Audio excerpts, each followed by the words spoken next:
भनेपछि तपाईँलाई त सुरुमा दिएको अभिव्यक्ति मैले गलत दिएछु भन्ने लाग्छ या वर्षा शिवाकोटी आफै चेन्ज हुनु भएको या नहुने अवस्थाहरू चाहिँ हुनु भएको?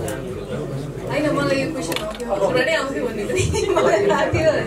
एकचोटि मैले सुरुवातीमा जुन टाइममा एकदमै टिकटक, त्यतिखेर टिकटक पनि होइन म्युजिकली भन्ने थियो होला नाम पनि होइन, त्यो टाइममा चाहिँ एकदमै बढी अब अलिकति आफूलाई पनि एकदम सबै कुराबाट रिजर्भ भएर बसिरहेको टाइममा चाहिँ चलचित्र क्षेत्रदेखि लिएर सबै कुराहरूमा राम्रो तरिकाले पोजिटिभ वेले अगाडि बढ्नुपर्छ भन्ने सोच राखिरहँदाखेरि यो चिजहरूले चाहिँ अलिकति बढी कस्तो भने फेरि हाम्रो सबै नेपालीहरूको बानी अथवा सबैजनाको बानी कस्तो छ भने चाहिँ कुरालाई पनि अलिकति बढी त्यसमा युज भइ नै हाल्छ कि।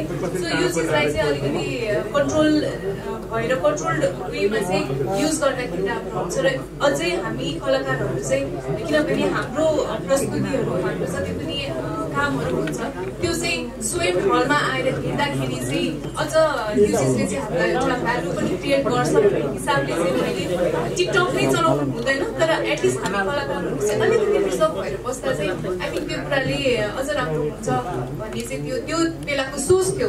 तर अब अहिले समयअनुसार सबै कुरा परिवर्तन पनि भएको छ। अब अहिले त इभन हरेक चिजको प्रमोसन प्लेटफर्म बनेको छ टिकटक होइन, म्युजिक भिडियोहरू गर्दाखेरि पनि सुरुमा टिकटकहरूबाट प्रमोसन स्टार्ट हुन्छ। अब यो चाहिँ समयअनुसार चल्नुपर्छ भन्ने कुरा नै छ। मलाई हेर्दा थाहा हुँदैन यात्रा कसो छ। तपाईँको केही फरक आउँछ जस्तो लाग्यो यो विषयमा? प्रश्न के थियो अरे? टिकटक यात्रा कस्तो चलिरहेको छ? यस्तो लन्डनमा पनि अब एभ्री डे सुट त हुँदैन थियो होइन, अनि फेरि कहिलेकाहीँ अब हामी विदेशमा जाँदाखेरि आफ्नो देशभन्दा बाहिर अर्कै किसिमको दृश्यहरू देख्दाखेरि अर्कै रोमाञ्चहरू भइराखेको हुन्छ जस्तो होइन। अनि त्यो अवस्थामा ल टिकटक अकाउन्ट खोलाउँ न त, पूजाले बनाइरहेको थिएँ अनि उसलाई हेरेर ए रमाइलै हुँदो रहेछ यो काम, ल गरौँ त भनेर त्यो रमाइलोको लागि गरेको। अनि त्यो म एकदमै एभ्री डे टिकटक चलाउने मान्छे चाहिँ होइन, तर कहिले काहीँ मुड बन्यो भने चाहिँ म पनि पोस्ट गर्छु। मलाई कस्तो भनेदेखि अब यो एउटासँग बनायो भनेदेखि अहिले के छ भने पहिला पहिला फोटो मात्रै खिचिन्थ्यो, अहिले फोटो खिच्ने भन्दा पनि टिकटक बनाउने कुराहरू हुन्छ। अब एउटासँग बनाउने एउटासँग नबनाउने गर्नु भन्दा त्यो गर्दाखेरि मेरो लागि सबै मेरो दर्शकहरू मलाई चाहने मान्छेहरू सबैजना समान हो। एउटाले गर्दा अर्कोलाई नगर्दा अर्कोसँग नगर्दाखेरि पक्षपात हुन्छ र यो गरेर अलिकति भ्याउँदै नभ्याउने भयो। त्यसले गर्दाखेरि सबभन्दा बेटर म कसैसँग पनि टिकटक बनाउँदिनँ भनेर। तर म टिकटकको विरोधी चाहिँ होइन, सबैको हेर्छु। मैले जीवनमा एउटा टिकटक मात्रै बनाएको छु जो व्यक्तित्व मेरो छेउमा हुनुहुन्छ। हामी लन्डन सुटिङ गर्न गएको थियौँ, सम्हालिन्छ कहिले मन भन्ने सिनेमाको। वेदरको कारण सुटिङ भएन, अनि गौरीमाले एउटा टिकटक बनाउँ आज भनेर मैले त्यो एउटा टिकटक चाहिँ बनाएको छु। त्योभन्दा पछि त्यति बेला सरसर मान्न तयार हुनुहुन्थ्यो तपाईँले प्रस्ताव राख्दा? गौरी म्यामले भन्दा पनि म जवाब दिन्छु। गौरी म्यामले भनेको हरेक कुरा मान्छु, किनभने म उहाँलाई मा भनेर सम्बोधन गर्छु। उहाँ मेरो सहकर्मी हो, एउटा रेस्पेक्ट उहाँले भनेका कुराहरू मैले नै भन्न सक्दिनँ। हेलो, धन्यवाद प्रश्नको लागि। पहिलो कुरा त टिकटक आफैमा नराम्रो चिज चाहिँ होइन, अघि धेरै वक्ताहरूले भनिसक्नुभयो। यसलाई सही तरिकाले प्रयोग गर्नु पर्यो कुनै पनि कुराहरू।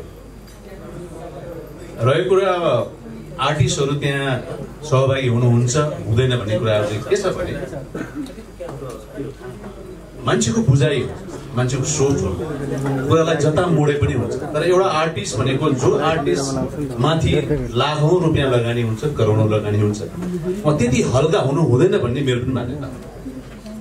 तपाईलाई हर ठाउँमा देखिन्छ भने तपाईको त्यति भ्यालु चाहिँ हुँदैन। त्यसकारण त्यो चिजलाई अलिकति ध्यानमा राखेर यदि तपाईँ साँच्चै नै नेपाली चलचित्र क्षेत्रलाई माया गर्नुहुन्छ, तपाईँ नेपाली चलचित्रको भलो चाहनुहुन्छ, तपाईँ व्यवसायिक कलाकार बन्न चाहनुहुन्छ भने अलिकति रिजर्भ चाहिँ भन्नुपर्छ। तपाईँले गरेका हरेक एक्टिभिटिजहरू टिकटक बनाइराख्नु हुँदैन। त्यो सोच चाहिँ म चाहिँ खिलाफमा हुँ। रहेको कुरा अब हामीले जुन अहिले कार्यक्रमको आयोजना गरिरहेका छौँ, यो त ट्यालेन्ट हन्ट हो नि। यसलाई यो नराम्रो लागेको भए, यो गलत हो भनेर मेरो मानसपरमा त्यो किसिमको चाहिँ चिज बसेको भए मैले हुन्छ म यो कार्यक्रममा सहभागी हुन्छु भनेर कहिले भन्दैन। त्यसले गर्दाखेरि म जहिले पनि टिकटक भनेको एउटा ट्यालेन्ट क्रिएटिभ काम हो, त्यसलाई सही तरिकाले युटिलाइज गर्नुपर्छ भन्ने मेरो भनाइ हो र त्यही विषयलाई लिएर हामी आज यहाँ छौँ। यसमा तपाईलाई कतिको फाइदा भयो? धन्यवाद डोबो सर, तपाईँको एकदमै सान्दर्भिक प्रश्न। पहिलो कुरा त म जतिखेर मेरो करियर सुरु गर्दाखेरिको यो प्रविधि विकास भएको थिएन, अनि म बिचमा केही ग्याप भएँ, आएर फेरि चलचित्रमा काम गर्न थालेँ। ऐश्वर्य भने मेरो डेफिनेटली पहिलो चलचित्र मैले एज अ निर्माण गरेको। मलाई त्यतिखेर यो प्रविधिको बारेमा त्यति म युज टु थिइनँ। जब मैले यो चलचित्र बुढा सुब्बालाई बेचेँ, त्यो मेरो सबभन्दा मिस्टेक होला सायद। उहाँले चाहिँ के गर्नुहुँदो रहेछ भने मलाई थाहा पनि थिएन, उहाँले चाहिँ 79 वर्षलाई लिनुहुँदो रहेछ। त्यसपछि जति पनि टेलिभिजन राइट, जति पनि राइट छन् उहाँले सबै लानुहुँदो रहेछ। त्यसमा अब चाहिँ म यही कार्यक्रम मार्फत भन्छु कि एक्चुअली सोच्नु होला, किन 20-40 लाखको लोभमा चाहिँ तपाईँले सम्पूर्ण यो राइटहरू नबेच्नुहोस्। हामी त एज अ निर्माता अहिले पनि पीडित छौँ नि। हिँडेको म एकदमै राम्रो भइरहेछ, तर हामीले रोयल्टिज 1 रुपियाँ पाउँदैनौँ। अब मिस्टेक मेरो भइसक्यो, त्यसले गर्दाखेरि म कसैलाई दोष दिन्न। समयले मलाई सिकाएको छ, अब नेक्स्ट प्रोजेक्टमा चाहिँ म त्यस्तो गर्दिनँ। धन्यवाद। अहिलेको प्रश्न कस्तो चलिरहेछ तपाईँको यात्रा? अहिले कलाकारहरूले टिकटक खेल्दा चलचित्र घरमा दर्शक कमी भयो भनेर चाहिँ सम्पूर्ण जस्तो तपाईँहरू 3 जना चाहिँ एक साइडमा देखियो। अब नेपाल सरकारले सञ्चार मन्त्रालय पनि यसलाई अलिकति कडा रूपमा लाँदैछ, तर तपाईँ त्यसको निर्णय गर्नुहुन्छ। अब मैले भन्न खोजेको तपाईँको कलाकार सङ्घको उपाध्यक्षज्यूले चाहिँ यो किसिमले कलाकारहरूले टिकटक नखेलिदिनु, त्यसले चाहिँ चलचित्र घरमा दर्शकहरू कम जान्छ। जस्तो तपाईँलाई मोबाइल हेर्न पाएपछि तपाईँको सिनेमा हलमा किन हेर्ने, यो विषयमा चाहिँ तपाईँहरूको के राय छ? गौरी दिदी, वर्षा, किनभने कलाकारलाई मोबाइलमा हेर्न पाएपछि घर चलचित्र घरमा किन हेर्ने भने? म तिनैजना आदरणीय दिदी, उहाँ सबैको प्रतिनिधित्व बोल्छु। मेरो डे फर्स्टदेखि भनाइ नै यही हो, मैले कहिले पनि टिकटकलाई नराम्रो भनेको छैन। सायद टिकटक नभइदिएको भए, जति यो 1 वर्षको लकडाउन भयो, धेरै मान्छेहरू डिप्रेसनमा जानुहुन्थ्यो होला। यो एउटा यति मनोरञ्जनात्मक हिसाबले चाहिँ मान्छेले युज गरिरहेछन्। त्यसमा हालाकि 2-4 अपवाद भन्ने कुरा जहाँ पनि हुन्छ। केही मान्छेले त्यसलाई मिसयुज गर्यो, केही मान्छेले गलत कुरा भयो, केही मान्छेले धेरै नराम्रो, कतिले लाइभ आएर सुसाइड पनि गर्यो होइन। त्यसले गर्दाखेरि राम्रो चिज हो यो, तर कलाकार जसलाई पे गरिन्छ, जसलाई कलाकारलाई चाहिँ दर्शकहरू हलसम्म आएर हेर्नुहुन्छ, उहाँहरूले चाहिँ अलिकति त्यो मूल्य र मान्यतालाई ध्यानमा राखेर त्यति हल्का नभइहाल्ने हो कि भन्ने मेरो विचार हो। त्यो अहिले पनि हो, त्यो हिजो पनि त्यही थियो, आज पनि त्यही छ। त्यसैले हामी यहाँ छौँ कि हामी यसलाई टिकटकलाई नराम्रो होइन कि मर्यादित तरिकाले एउटा ट्यालेन्ट हटको हिसाबले चाहिँ हामी मतलब एउटा चाहिँ राम्रो एउटा प्लेटफर्मको रूपमा चाहिँ यसलाई हामी परिमार्जित गर्नको लागि त्यो जिम्मेवारी हामीले लिन सहज रूपमा स्वीकार। यो हलुकाको अर्थ चाहिँ के होला रमेश सर? हलुका इन द सेन्स कस्तो भने, अब फरक कुरणजी, तपाईँ कुनै पनि कलाकारलाई कहाँ देखाउँ भन्ने एउटा, किनभने एउटा आर्टिस्ट भनेको त हटमा देखिनु हुँदैन। तपाईँ टिकटकमा अहिले मैले हेर्छु, म पनि धेरै टिकटक हेर्छु, हालाकि म बनाउँदिनँ। अघि सरोज दाइलाई भने जस्तै क्वेसन मलाई पनि लागु हुन्छ, मलाई फोटो खिच्छु तर टिकटक नबनाउनुहोस् भन्छु। तर हल्का भने कस्तो भने, एउटा कलाकारले तपाईँले जे गर्नुहुन्छ बिहानदेखि बेलुकासम्मको तपाईँको दिनचर्यालाई तपाईँ टिकटक बनाउनुहुन्छ, त्यो राम्रो भएन। किनभने तपाईँमाथि एउटा निर्माताले, म एज अ निर्माता पनि बोलेको, तपाईँमाथि एउटा निर्माताले विश्वास गरेर लगानी गर्छ र तपाईँलाई फ्रीमा मोबाइलमा एप्समा हेर्न पाइन्छ भने को दर्शक हलमा जान्छ? यो अलिकति निर्माताको पीडा पनि हो, मैले बोलेको एज अ कलाकार बोलेको होइन। धन्यवाद। रमेश दाइ, निर्माताको हिसाबले पनि अझ पछिल्लो समय ट्रेन्ड हेर्नु भएको छ, निर्माताहरू आफै कलाकारलाई मेरो गीतको टिकटक बनाइदिए, फलानाको टिकटक बनाइदिए, ढिस्कानाको टिकटक बनाइदिए, यति पेमेन्टमा टिकटक बनाइदिए, उति पेमेन्टमा टिकटक बनाइदिए भनेर बार्गेनिङ सुरु गर्नुहुन्छ। अब यसलाई चाहिँ कसरी लिनु? निर्माताले त्यही चाहिरहनु भएको छ अथवा केही फरक खोजिरहनु भएको छ? टिकटकलाई एउटा मार्केटिङको हिसाबले युज गर्न मिल्यो नि। टिकटकका पनि कति स्टार हुनुहुन्छ, कति उहाँहरूको चाहिँ फ्यान फलोइङ छ, मैले त त्यो एप्रिसिएट गर्छु, राम्रो कुरा हो। उहाँ यति ट्यालेन्टेड हुनुहुन्छ, हामी सायद उहाँहरूलाई फिक्का छौँ। त्यसै गर्दाखेरि त्यो चिजलाई एउटा पब्लिसिटीको माध्यममा हामीले म पनि भोलि प्रयोग गर्छु।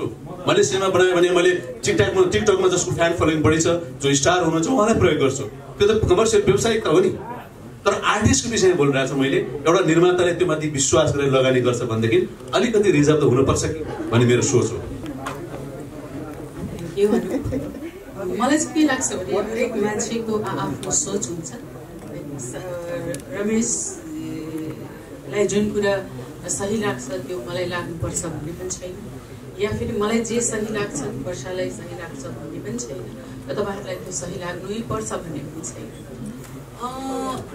एउटा टिकटक युजर अब रेगुलर त होइन, कहिलेकाहीँको युजर म, र म त्यसमा आनन्द पनि लिइराखेको हुन्छु, र कहिलेकाहीँ म आफ्नो कुराहरू सम्प्रेषण पनि गरिरहेको हुन्छु। त्यसमा म अनुचित केही देख्दिनँ, त्यो मेरो आफ्नो भनाइ हो। र म यो पनि मान्दिनँ, यहाँनिर अलिकति अपवाद हुन जान सक्छ रमेशको कुरामा मेरो, कि रेगुलर हामी टिकटकमा आयौँ भने हाम्रो भ्याल्यु कम हुन्छ भन्ने कुरामा चाहिँ म अलिकति यसमा त्यति अग्री पनि छैन 100%। हुनसक्छ मैले आफूलाई कसरी प्रयोग गरिराखेको छु त्यसमा डिपेन्ड पनि हुनसक्छ होइन, मैले मेरो क्रियाकलाप या भनौँ मेरो कुराहरूलाई कसरी राखेको छु त्यो पनि एउटा महत्त्वपूर्ण रोल हुन जान्छ। तर होइन मैले आफूलाई एकदमै जथाभावी प्रकारले मैले प्रयोग गरेको छु भने त्यो त्यति सही नहुन सक्छ। तर मबाट मेरो टिकटक प्रेमी दर्शकहरूले के चाहन्छन्, कस्तो किसिमले उहाँहरूले मेरो प्रस्तुति हेर्न चाहन्छन् त्यो अनुरूप म जान सकेँ भने फेरि मेरो भ्याल्यु हर्किन सक्छ होइन। त्यसले गर्दाखेरि त्यो आफ्नो रोजाइ हो कि मैले मेरो दर्शकहरूलाई कुन किसिमले म प्रभावित ढङ्गबाट म प्रस्तुत हुन सक्छु, चाहे म बिहानदेखि बेलुकासम्म हुँ अथवा महिनाको एकचोटि हुँ। तर हुँदै नहुँ भन्ने कुरामा चाहिँ म अलिकति रमेशको चाहिँ त्यति सहमतिमा छैन।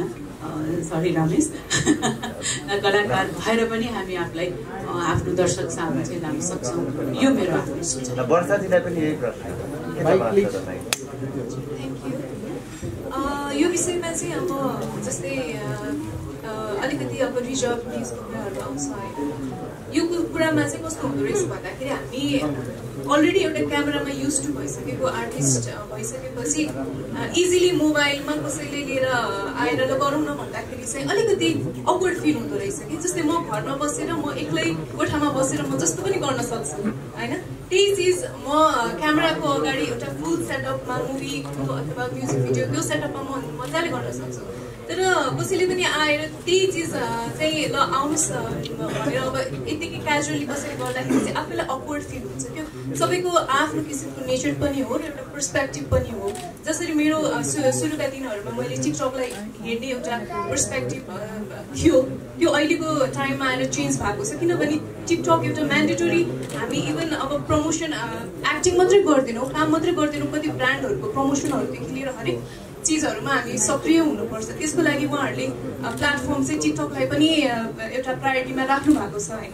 सो यो सब चिजहरूलाई हेर्दाखेरि चाहिँ होइन म मेरो एउटा सर्टेन आफ्नो एउटा के भन्छ एउटा रुल्स अथवा केही एउटा बााउन्ड्रीमा बस्छु भनेर अलिकति बस्न कलाकार भएर सबैजनासँग काम गर्दाखेरि चाहिँ त्यो अलिकति नहुँदो रहेछ र सबैलाई सजिलो हुने तरिकाले र आफ्नो अडियन्स त आफूले बुझिन्छ आफूले के गरिरहेको छु, पहिलादेखि के गरेर आइरहेको छु र मलाई के गर्दाखेरि कम्फर्टेबल हुन्छ, यो सबै चिजहरू हेरेर चाहिँ टिकटकलाई एउटा पोजिटिभ वेमा हामीले एज एन कलाकार होस् अथवा सबैजनाको तर्फबाट चाहिँ एउटा पोजिटिभ वेमा गर्न सक्छौँ। तर त्यही चिज अब टिकटकले अहिले आएर यो रूप लिन्छ भन्ने चाहिँ हामीलाई पहिला पनि थाहा थिएन, किनभने अहिले यति धेरै सबै चिजहरू इभन युट्युबलाई पनि लगभग ओभरस्याडो गरिदिइसकेको छ टिकटकले होइन। हरेक चिजहरू सानसानो क्लिप्सहरूदेखि लिएर हरेक चिजहरू टिकटकमा आइरहेको हुन्छ र आई थिङ्क यो चाहिँ सबै हामी आफैमा भर पर्ने कुरा हो। हामी कुन कुरालाई चाहिँ प्रायोरिटी दिने, कुन कुरालाई कसरी हेर्ने। मलाई कहिलेकाहीँ एकदम डिस्टर्ब फिल भइरहेछ भने म टिकटक हेर्छु कि त्यो चिजले मलाई रिफ्रेसमेन्ट दिन्छ होइन। तर कहिलेकाहीँ एकदमै अब कति कुराहरू भाइरल अथवा यो चिजहरू भनौँ न काण्ड टाइपको चिजहरू आउँछ नि, यस्तो चिजहरू आउँदाखेरि चाहिँ एउटै चिज रिपिटेड आइरहँदाखेरि कति दिन मैले टिकटकै पनि त्यो एपै पनि बन्द गरेर त्यो रिमुभ गरेर राखेको छु कि। सो आफूलाई के कुराले चाहिँ कम्फर्ट हुन्छ भन्ने कुरालाई चाहिँ प्रायोरिटीमा राखेर सबैजनालाई सहज हुने तरिकाले चाहिँ काम गर्नुपर्छ। तपाईँ गलत घोडामा दाउ लगाउनु भयो क्या अरे। तपाईँ पत्रकारिता होइन डिप्लोमेसीतिर लसिएको भए अहिले राजदूत भइसक्नु हुन्थ्यो होला डब्बुजी। तपाईँले मलाई प्रशंसा गर्नु हो या बेलुन बनाएर उडाउनु हो मलाई थाहा भयो। एनिवे आदरणीय गौरी मल्लज्यू जसको फिल्म हेर्न 2043-44 साल ताका सन्तान हेर्न हामी गएका थियौँ। म असाध्यै कम फिल्म हेर्ने मान्छे, क्लासको फर्स्ट स्टुडेन्टले फिल्म हेऱ्यो भने लौ यो बिग्रियो खेर गयो भन्थे। तैपनि लोकी लोकी भुवन केसीज्यू उहाँको करिश्मा मानन्दरको फिल्म हेर्न हामी गएका थियौँ। आदरणीय सरोज खनाल हिँडिसक्नुभयो। हामी कलेज पढ्दाको नायक हो। रमेश उप्रेतीज्यू यही हुनुहुन्छ, वर्षाजी हुनुहुन्छ, अरू साथीहरू पनि हुनुहुन्छ, सबै कलाकारहरू। म कलाकार हुन सर्वाधिक अयोग्य मान्छे। हुन त हाम्रो पार्टी जसको केन्द्रीय नेतृत्वमा म छु, माननीय मन्त्रीज्यू यहाँबाट गइसक्नुभयो। म यहाँ आउन ढिला हुनुको कारण आयोजक मित्रहरूले मलाई भन्नुभएको थियो सही समयमा आउनु होला। मेरो यो 2-3 लाख पोइन्टवाला गेम थियो के, भीषण गेम थियो। त्यो गेम छोडौँ भगौडा भन्छन्, बडो फसादो परे, बडो बिजोग हो। त्यसकारण यहाँ आउँदा आउँदै हस्याङ फस्याङ गरेर ढिलो भयो। सरी, आयोजकलाई माफी माग्छु, आइ एम सो सरी। हुन त यो टिकटक गजबको प्लेटफर्म हो। सायद डोनाल्ड ट्रम्पले पनि इन्जोय गर्नु पर्यो भने सबभन्दा राम्रो प्लेटफर्मको रूपमा टिकटक रोज्न बेर छैन। अब नेपालको प्राइम मिनिस्टर सम्मलाई लत लागेको कुरोको सूचना त चुइसकेको छ, तपाईँलाई थाहा छ। केपी शर्मा ओलीज्यूदेखि सम्माननीय पूर्व प्रधानमन्त्री कमरेड माधव कुमार नेपाल, शेरबहादुरजी पनि हेर्नुहुन्छ कि क्या हो, उहाँहरूले पनि हेर्नुहुन्छ। र टिकटकबाट मुक्त मानिस कोही भयो भने प्राइज दिए हुन्छ। सहरमा टिकटक नहेर्ने मान्छे खोजेर प्राइज दिए हुन्छ। मलाई त्यस्तो लाग्छ। टिकटक नहेर्नु नै असभ्यता जस्तो भइसक्यो। नखेल्नु, नहेर्नु, टिकटक नबनाउनु। अब जहाँसम्म यो रियालिटी सो हुँदैछ, मलाई यदि जजको रूपमा सम्झना गर्नु भएको हो भने हिजै बाडुली लाग्थ्यो। अब प्रतियोगीको रूपमा चाहिँ मेरो भाइले बडो खसखस गर्नु भएको छ, पठाइदिउ होला। जहाँसम्म मलाई लाग्छ यो टिकटकमा म्याक्सिमम रूपमा उपयोग वा दुरुपयोग भएको मान्छे मध्ये म पनि एक हुँ। 2700, 2800, 2900 आयो आयो आयो, झिल्के चस्मा आयो, पानी तिर्खा लागेको छ, पानी पानी। यसरी मैले बनाएको त्यो यसो बोलेको थिएँ। पहिलो 12,000 मान्छे लाइनमा जोडिनु भएको थियो। हो, त्यो बेलामा मैले हुन त यो बाथरुमवाला फन्डा पनि अनावश्यक रूपमा निकालिदिएका छन्। मेरो पुण्य भन्ने बित्तिकै केही न केही निकाल्नु पर्छ भनेर तपाईँहरूलाई दिव्य चेतना सायद परमात्माले दिनुभएको छ। र मलाई जहाँसम्म लाग्छ टिकटक यस्तो प्लेटफर्म हो। म युट्युबलाई नदी भन्छु, टिकटकलाई खहरे भन्छु। खहरे पनि त सुन्दर हुन्छ नि त, झरना भन्छु। सरी, खहरे भन्दा फेरि मेरो ढाड बाँच्नुहुन्छ यहाँ। टिकटक झरना हो भने युट्युब नदी हो। युट्युब नै टिकटकको प्रमुख स्रोत हो। यो पेजमा कसैले गोरु बेचेको छैन भन्छ भने म आइडियाज अफ जस्टिसका लेखक अमर्त्य सेनको एउटा भाषा प्रयोग गर्न चाहन्छु। सोसियल मिडियाले अहिले कर्पोरेट हाउसहरूलाई भूत बङ्गला जस्तो बनाइसकेका छन्। तपाईँ आज ठुला बिग हाउसहरू, सरी टु से, या बिग हाउसको मित्रहरू पनि हुनुहुन्छ, मलाई थाहा छ। आज मेन स्ट्रिम मिडिया भनेको सोसियल मिडिया भइसकेको छ। यो कुरालाई तपाईँ अस्वीकार गर्न सक्नुहुन्न। र टिकटकमा जति पनि युजर साथीहरू हुनुहुन्छ, आजकल ट्याप ट्याप ट्याप ट्यापको रोग सबैलाई लागेको तपाईँहरूलाई थाहा छँदैछ। त्यसैले टिकटकलाई तपाईँ मन पराउनुहोस् या मन नपराउनुहोस्, तर अस्वीकार गर्न सक्नुहुन्न। यो आजको रियालिटी हो। त्यसकारणले गर्दाखेरि देश जनता विकास समितिको पक्षमा पनि वकालत गर्ने सबभन्दा महत्त्वपूर्ण प्लेटफर्मको रूपमा मैले टिकटकलाई हेरेको छु। र टिकटक मेरो लागि रेस्टिङ प्लेस पनि हो। तपाईँले जहाँसम्म किताबको कुरा गर्नु हो, 40 घन्टेपछि रमाउला भन्ने गीत मैले पनि सुनेको छु। म पनि 40-45 वर्षको भइसकेँ। त्यसपछि मैले भन्ने कुरा के भने पढाइमा एउटा PhD को लेभल भयो। अब कति किताब पढ्ने गाँठे, कहिलेकाहीँ टिकटकमा पनि रमाउनु पर्छ भन्ने मलाई लागेको। Thank you. तपाईँले जज बसेस आएको त यसमा आफ्नै प्रश्न निकाल्नु भयो, आयोजकले के भन्नुभएको विषयमा एकचोटि तपाईँले जजलाई नै मिस कल गर्नु पर्ला, आयोजकलाई नै, र यसको बारेमा डिटेल्स दिनु पर्ला। सँगै हुन्छ आयोजक त। त्यसो भए मैले उहाँहरूपट्टि फर्केँ। Thank you. काण्ड पुग्यो होइन? Thank you. र जय किशनजीको फिल्म हेर्न जाँदा टिकटक काण्ड अब धुम 5 मा प्रयोग गर्नेवाला हुनुहुन्छ। जयजी र मेरो बीचको जुन ढङ्गको एउटा टग अफ वार थियो त्यो पनि समाप्त भएको छ। म मिठाई बाँड्दैछु, आउनु।